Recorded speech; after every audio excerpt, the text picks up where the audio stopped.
Prime Minister is reaching out to fellow political leaders to raise the tone of political debate following another rancorous day in Parliament. Even the chief scientist's been moved to describe recent debate as appalling and hysterical on a day when soon-to-be retiring senators were out to make their final mark. From Canberra, political correspondent Tom Eagleton has more. In blustery Canberra, hard rains are fallen and change is blowing in the wind. I failed to have the courage of my conservative convictions concerning my serious reservations at the time about the US plans for the invasion of Iraq. The hours are ticking down for 12 retiring senators, and it's the season for last regrets. And finally, I regret my incapacity to create the circumstances in which John Howard might have seen the wisdom in retiring on the occasion of the 10th anniversary of his prime ministership. And independent Steve Fielding, always one for a prank, was keeping both sides guessing to the last, refusing to back Tony Abbott's plan for a plebiscite on the carbon tax. And seriously, why should we waste $80 million on a glorified opinion poll just because Tony has got a problem? It's not the Senator Fielding the opposition wants to remember.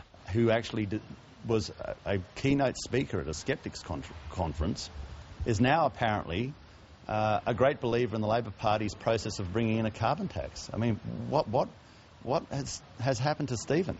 Tony Abbott's keeping the door open. I certainly haven't given up on Senator Fielding's vote. And the government's hosing down rumours it offered Senator Fielding a job after politics.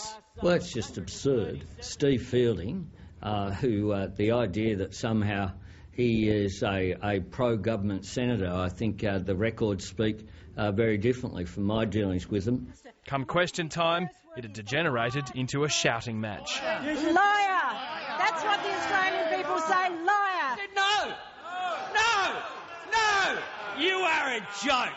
You do not deserve to be the alternative Prime Minister of this country. In some parts of Australia, they refer to it as bovine defecation.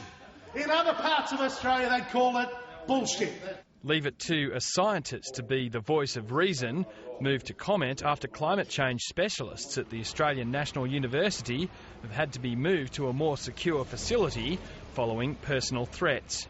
So I think that the debate borders on the appalling. I think attacking people because they're giving a message is appalling.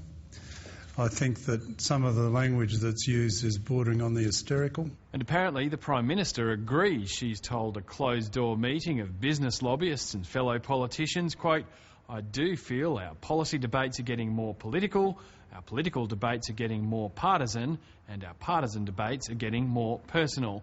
She's pledged to tone down the rhetoric, and she's asking others to do the same. But further emotional debates are ahead, the live cattle trade for one. Graziers are mounting an increasingly charged campaign to lift the ban on trade to Indonesia immediately. Look at the lady. Say Julia Gillard's going to take our station away.